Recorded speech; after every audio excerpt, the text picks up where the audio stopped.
Nabi dan para sahabat belajar la ilaha illallah, baru setelah 13 tahun di Madinah muncul ayat-ayat syariat.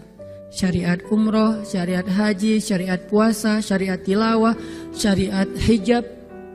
Sehingga ketika ayat hijab turun, perempuan-perempuan yang sudah belajar la ilaha illallah selama beberapa tahun tidak lagi sulit untuk menerapkannya. Begitu ayat hijab turun dibacakan oleh Nabi di dalam masjid, semua sahabat-sahabat mendengar itu dengan sangat perhatian. Lalu mereka semuanya pamitan, ya Rasulullah kami ingin pulang. Ngapain pulang? Mau ngasih tahu ke istri-istri kami supaya berhijab. Emang kamu punya istri? Oh iya ya, enggak. Ada yang jomblo berharap punya istri, terus ngasih tahu ke siapa yang jomblo-jomblo? Itulah kasihannya ya. Enggak bisa ngasih tahu ke kakaknya, adeknya, apalah siapalah, mantannya mungkin. Pulang ngasih tahu ke istri-istri mereka, saudari-saudari mereka, putri-putri mereka, dan perempuan yang mendengar ayat ini dibacakan langsung menutup kepala mereka dengan benda apapun yang ada di tangannya. Mau jemuran, mau baskom, mau apa. Pokoknya pegang apa, tutup langsung. Hijab. Kenapa? Ini perintah Allah. Gak mungkin Allah memerintahkan kita sesuatu kecuali ada kebaikan di dalamnya. Itu aja pertimbangannya. La ilaha illallah. Bukan, kenapa? Kan lebih nyaman gak pakai hijab. Kan ini, kan itu. Enggak. Satu aja alasannya. Alasan la ilaha illallah. Kalau ini perintah Allah, sami'na wa ata'na. Itu dampak dari la ilaha illallah. Dikasih perintah sesulit apapun, termasuk Zainab dengan Zaid bin Harisah. Pernah kan baca kisah Zainab di surat Al-Ahzab? Mungkin kapan-kapan kita bahas itu. Efek dari la ilaha illallah. Tiba-tiba Nabi datang kepada Zainab. Sebetulnya Zainab ini ada hati kepada Nabi Muhammad. Siapa sih yang gak punya hati untuk Rasulullah ya? Semua cewek juga pasti mengidam-idamkan pengen jadi istri Nabi. Karena otomatis istri Nabi itu adalah dijamin surga. Siapa yang gak pengen jadi istri Nabi? Di surga nanti punya rumah, satu rumah dengan Nabi. Kan keren banget. Kita bisa jadi tetangga Nabi aja di surga udah keren banget. Apalagi serumah dengan Nabi. Semua cewek juga pengen jadi istri Nabi, termasuk Zainab. Dan itu hal yang wajar. Pas Nabi datang ke rumah Zainab, Zainab udah kegeeran. Nabi bilang kepada keluarga Zainab, saya ingin melamar Zainab. Zainab udah bahagia. Untuk Zaid, untuk Zaid, bukan untuk Rasulullah. Zaid? Siapa Zaid? Anak angkatnya Nabi Muhammad SAW, bekas budak. Mirip-mirip dengan Julaibib. Julaibib itu edisi Madinah, Zaid itu edisi Mekah. Ada dua cowok jomblo yang sama-sama pernah diuji dengan masalah jodoh. Zaid edisi Makkiyah, Julaibib edisi Madaniyah. Dua-duanya jomblo. Dua-duanya orang biasa, gak punya daya tarik. Followersnya gak ada, 0. Bukan selebgram sama sekali. Kata Rasulullah, aku melamar Zainab untuk putraku Zaid bin Harithah, anak angkatnya Nabi. Zainab menjawab apa? Ya Rasulullah, saya gak cinta sama Zaid. Jawaban yang sangat wajar kan? Dan jawaban yang paling sering kita dengar sekarang kan? Maaf ya, aku gak ada perasaan, kita jadi adik kakak aja. Itu kan standar ya? Standar banget lah kayak gitu-gitu. Maaf ya, kita jadi temenan aja. Maaf ya, aku gak ada perasaan apa-apa selama ini. Maaf ya, dan segala macam. Dengan bahasa-bahasa halus tapi nolak intinya. Kenapa gak bilang aja, udah gak usah kesini lagi? Kan jelas ya. Ini dengan bahasa, ya Rasulullah, aku tidak cinta kepada Zaid. Karena cinta juga pertimbangan yang penting. Dan Nabi juga tidak mengizinkan kita menikahkan putri kita dengan seseorang yang putri kita tidak berkenan dengannya. Tetap harus ditanya, ya Rasulullah, saya tidak cinta dengan Zaid. Turun ayat. Katakan kepada orang-orang yang beriman, laki-laki dan perempuan, kalau Allah sudah memerintahkan sesuatu, tidak ada kalimat yang keluar dari lisan mereka kecuali sami'na wa ata'na. Nabi bacakan ayat ini kepada Zainab. Zainab mendengar, ya Rasulullah, Allah yang menyuruh ini. Ya kata Rasulullah, sami'na wa ata'na. Kebayang gak tuh? Efek dari apa? La ilaha illallah. Jadi la ilaha illallah itu bukan cuma kalimat zikir, bukan cuma kalimat doktrin ideologi, bukan cuma masalah teologi secara teoritis, bukan. Ini dampaknya kepada akhlak, dampaknya kepada ibadah, dampaknya kepada banyak pilihan hidup dari la ilaha illallah. Orang kalau nggak baik la ilaha illallah pasti susah memilih pilihan-pilihan dalam hidupnya. Kalau tidak baik la ilaha illallah pasti susah untuk berperangai, sabar, memaafkan. Itu semuanya ada hubungannya dengan la ilaha illallah. Sama kayak Abu Bakar, ketika dia sakit hati kepada orang yang memfitnah anaknya, dia cari tahu siapa orang yang pertama menyebar hoax tentang Aisyah. Ketahuan, dilaporin, diperkarakan sama Abu Bakar. Tiba-tiba turun ayat dari Allah, janganlah orang yang memiliki kelebihan harta di antara kalian bersumpah untuk tidak lagi membantu saudaranya gara-gara sakit hati. Hendaklah dia berlapang dada dan memaafkan. Itu perintah Allah, berlapang dada dan memaafkan. Terus konsekuensinya apa? Balasan janji Allah apa? Ala tuhibbuna ayyaghfirallahu lakum? Tidakkah kamu suka jika Allah memaafkan juga kesalahan-kesalahan kamu? Jadi deal-dealannya dengan Allah, bukan dengan makhluk. Enak aja saya maafin dia, untung di dia, rugi di saya. Enggak. Kalau kita transaksinya dengan makhluk, kita rugi. Tapi kalau kita transaksinya dengan Allah, kita untung. Libatkan Allah dalam urusan kita. Dan ini gak mungkin kita lakukan kalau gak baik. La ilaha illallahnya. Allah nawarin kepada Abu Bakar, ala tuhibbuna ayyaghfirallahu lakum? Tadinya Abu Bakar kesel banget sama tuh cowok. Terus turun ayat ini, wal ya'fu wal yasfahu. Hendaklah dia memaafkan dan berlapang dada. Abu Bakar berat. Tiba-tiba Allah katakan, ala tuhibbuna ayyaghfirallahu lakum? Bala ya Rob. Kata Abu Bakar, tentu ya Allah, kalau gitu saya akan maafkan. Demi supaya Allah memaafkan kesalahan saya. La ilaha illallah. Zainab, sami'na wa ata'na. Ya udah saya terima Zaid ya Rasulullah. Alhamdulillah. Datang Nabi ke Zaid. Zaid mau gak nikah sama Zainab? Sebetulnya mau banget, tapi gak pede. Zaid takut Zainab nanti jadi terpaksa menikah dengan Zaid, jadi gak nyaman. Zaid juga gak mau menyulitkan Zainab. Ya Rasulullah, saya gak pantas untuk Zainab. Kata Zaid. Dibacakan lagi ayat ini. Ya Zaid, ini perintah Allah. Oh gitu ya Rasulullah. Sami'na wa ata'na. Buat Zaid sih gampang lah ya. Udah ada legalisasi ini dari Allah. Kalau gitu, ini bukan saya ya Rasulullah yang mau ya. Allah kan yang nyuruh. Nah, saya emang gak mau maksa gitu ya. Tapi kalau Allah yang nyuruh, ya udah apalagi saya gak punya pilihan dong gitu. Padahal Zainab, siapa sih yang gak mau cowok sama Zainab? Nikahlah Zainab dengan Zaid.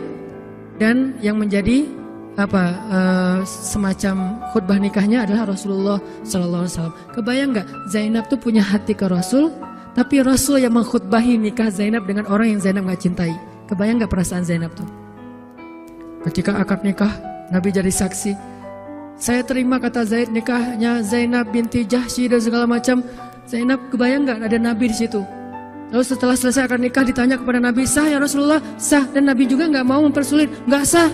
Kenapa? Harusnya sama saya. Enggak. Nabi orangnya fair. Nabi orangnya bijaksana. Orangnya dewasa. Gak kayak kita. Kita tuh bahaya banget jadi saksi kalau jadi mantan. Pasti gak sah. Dan Nabi gak gitu. Sah langsung di kali pertama. Kebayang Nabi memberi nasihat kepada Zainab, nasihat kepada Zaid. Zainab, aduh kenapa bukan Nabi, kenapa Zaid? Tapi apa? La ilaha illallah. Allah gak nyuruh sesuatu kecuali ada kebaikan di dalamnya. Percaya banget. Itu la ilaha illallah. Udah percaya banget. Zainab yakin, ini perintah Allah, ya sudah saya lakukan. Walaupun bukan dengan Nabi, padahal saya pengennya dengan Nabi. Kebayang gak sih pengen sama seseorang yang kita cintai banget, malah orang itu yang menjodohkan kita dengan orang yang kita gak pernah kebayangin. Amit-amit. Jangan dia ya Allah, jangan dia, dia. Kan berat tuh. Yang saya sering cerita, jangan saya. Pokoknya jangan Hanan, Hanan. Kenapa kok begitu? Karena dia bilang jangan saya bilang yang dia ya Allah. Akhirnya kita adu-aduan doa. Ya Ustadz, masa dilawan ya? Doanya lebih panjang, lebih sujudnya apa segala macam. Akhirnya jadi. Gak kebayang tuh buat Zainab. Kalau Zaid sih mungkin kebayang lah ya. Gimana happy-nya Zaid menikah dengan seorang cewek yang semua orang Mekah pengen nikahin dia. Tapi kalau Zainab, itu hari-hari yang sangat berat. Malam pertama gak kebayang buat Zainab. Zaid. Begitu Zaid datang, Assalamualaikum Zainab. Gimana tuh? Ini kalau kita lihat dari angle manusia ya, karena Zainab juga manusia. Tapi semua emosional subjektif manusia redam dengan iman la ilaha illallah. Harapannya cuma satu, pasti ada kebaikan di sini. Pasti ada kebaikan di sini. Walaupun gak kebayang kebaikannya apa, pokoknya ada aja. La ilaha illallah. Nikah Zainab sama Zaid. Cekcok selama 1 tahun, gak pernah akur. Pulang kerja rame, berangkat kerja rame, pagi rame, sore rame. Gak cocok aja tuh Zainab sama Zaid. Berkali-kali datang berdua sama ke Rasulullah. Ya Rasulullah nasihati kami. Udah dinasihati pulang rame lagi. Di mobil aja berdua rame, macet apa segala. Ya udah nikmati aja rame gara-gara macet. Terus aja kayak gitu. Pokoknya selama 1 tahun mereka sering percekcokan rumah tangga. Jadi kalau kita ngelihat ada keluarga yang mungkin baru menikah kemudian bercerai, jangan menjudge mereka. Karena menikah itu ibadah, perintah Allah. Itu lebih baik daripada tidak menikah tetapi sudah melakukan banyak perbuatan dosa. Walaupun akhirnya nauzubillah ada hal-hal di luar dugaan, maka la'allahu khair, mudah-mudahan ada kebaikan. Mereka berani menikah muda aja kita harus acungkan jempol. Mereka berani menikah muda aja kita harus respect. Kan saya sering bilang no judgment, respect to other kan. Berani mengambil keputusan menikah muda, baru berhijrah udah langsung menikah. Itu bukti dari iman. Kenapa kita menjudge seolah-olah kita lebih baik dari dia? Emangnya kita berani melakukan hal yang mereka lakukan? Gak berani buktinya. Berarti dia lebih baik daripada kita. Walaupun kesudahannya, kalau mereka bercerai setelah menikah baru beberapa lama, ada yang lebih soleh dari mereka juga bercerai baru setahun menikah. Zainab dengan Zaid, dua-duanya dijamin surga. Dua-duanya dijamin surga. Pernikahan mereka cuma bertahan setahun. Setahun kemudian, Zaid datang kepada Rasulullah. Zaid bilang, ya Rasulullah, kayaknya udah gak bisa dipertahankan hubungan saya dengan Zainab. Zaid, sabar. Rasul ketika Zaid mau datang sebetulnya udah dapat bocoran dari Allah. Allah udah ngejapri Rasulullah dalam bentuk ilham. Japrian Allah kan ilham ya. Japrian kita kan WA, itu juga habis kuota gak kebaca-baca. Kalau japrian Allah ke Rasul ilham. Ilhamnya apa? Kalau nanti Zaid datang, nanti baca di surat Al-Ahzab. Kalau nanti Zaid datang kepadamu meminta nasihat tentang Zainab, bilang kepada Zaid, ceraikan istrimu. Kalau udah diceraikan, nanti kamu nikahi Zainab. Ini perintahnya juga berat buat Nabi nih. Kebayang gak sih anak angkat kesayangan Nabi yang selama ini baik banget sama Nabi, tiba-tiba dia punya masalah dengan istrinya, disuruh cerain dengan niat kalau udah cerai nanti dia yang nikahin. Kan gak kebayang tuh buat Nabi. Ditambah lagi Nabi itu orangnya ra'fah banget, sangat gak enakan. Kita aja gak tega kayak gitu. Emang ada yang tega kayak gitu? Gak tega kan? Zainab mantan kita sih. Sekarang cowok itu datang ke kita, suaminya Zainab. Ustadz, gimana nih Zainab? Perlu saya pertahankan? Emang kalian dari awal udah gak cocok, cerai aja deh. Kenapa? Entar lagi gue mau nikahin Zainab. Gak kebayang kan? Kok Ustadz ngomong kayak gitu? Dapat ilham. Berat kan? Nabi itu kayak gitu loh, kondisi emosional beliau yang zulzilu, terguncang. Gimana nih caranya? Saya nggak enak banget, nggak tega banget sama Zaid. Kebayang wajah Zaid polos gitu. Ya Rasul gimana nih? Aduh, mau dibilangin ceraikan aja nggak tega. Mau dibilang pertahan tapi Nabi bilang suruh cerai, Allah suruh ceraikan. Akhirnya Nabi memilih emosionalnya, bukan perintah Allah. Wahai Zaid, tahan istrimu, jangan ceraikan. Padahal kata Allah suruh ceraikan. Lihat beratnya Nabi waktu itu. Akhirnya Zaid pulang, gitu ya Rasul. Ya pulanglah Zaid, Nabi gak enak banget sama Allah. Terus akhirnya Zaid sampai ke rumah, namanya Allah yang nyuruh kan gak bisa dirubah ya. Kun fayakun, cerai juga tuh walaupun Nabi bilang sudah bertahan. Allah marah kepada Nabi. Kata Allah, kamu merasa gak enak kepada manusia, tapi kamu merasa enak kepada saya. Diadu oleh Allah tuh coba, emosional. Nabi langsung sujud, ya Allah ampuni saya benar-benar, saya tahu saya gak enak sama Allah, tapi juga saya gak tega sama Zaid. Kebayang gak sih ya Allah wajah Zaid yang polos kayak gitu, disuruh cerain terus saya nikahin istrinya. Gimana perasaan Zaid? Wahai Muhammad, kamu merasa gak enak kepada manusia, tapi enak kepada saya Muhammad. Astagfirullah ya Allah, minta ampun Nabi semalaman. Ini benar-benar gak kebayang sama Nabi. Tapi Allah pengertian lah, tahu Allah Nabi itu bukan mau gak taat sama Allah, cuma emang gak tega banget sama Zaid. Akhirnya Allah ngambil keputusan sendiri, Zaid cerai dengan Zainab. Setelah selesai masa iddah Zainab, Allah katakan, Muhammad sekarang datang kepada Zainab, lamar Zainab. Dengan berat hati Nabi, tok pelan gitu, berharap gak dibukain pintu. Langsung udah ditunggu ternyata sama Zainab. Eng gitu, bukain pintu. Pas Nabi datang, Assalamualaikum, Waalaikumsalam gitu. Zainab udah punya firasat. Nabi mengatakan, Zainab, ada perintah dari Allah. Apa ya Rasulullah? Sami'na wa ata'na. Belum juga dikasih tahu. Sami'na. Allah menyuruh saya untuk melamar kamu Zainab. Untuk siapa ya Rasulullah? Curiga kan? Jangan-jangan orang lain lagi nih. Untuk siapa ya Rasulullah? Untuk saya. Masya Allah gitu. Cuman Zainab kan gengsi gitu lah. Masa cewek harus teriak-teriak gitu kan ya? Oh gitu. Padahal masuk ke dalam kamar. Wah gitu ya. Gigit jari apa, gaya-gaya cewek lah ya. Oh gitu, ntar ya saya pikir-pikir dulu sih. Saya istiqoroh dulu, Nabi diistiqorohin. Udah diterima, sami'na wa ata'na. Dan inilah khair, kebaikan yang diharapkan oleh Zainab. walaupun gak pernah terbayang, gak mungkin dong Zainab berpikir akan cerai setelah setahun kan? Tapi dia hanya yakin Allah itu gak mungkin nyuruh sesuatu yang gak ada kebaikannya buat kita, gak mungkin. Mustahil, karena Allah gak pernah zalim kepada hambanya. Kenapa Allah kok muter-muter dulu kayak gitu? Allah pengen lihat Zainab itu menikahi Muhammad karena Allah atau karena dirinya sendiri. Kalau karena Allah, coba yang selain Muhammad berani nggak? Ternyata berani. Karena itu dia menjadi layak untuk Muhammad. Kalau dia nggak menerima Zaid, mungkin Zainab tidak akan pernah jadi istri Nabi karena tidak layak. La'allahu khair.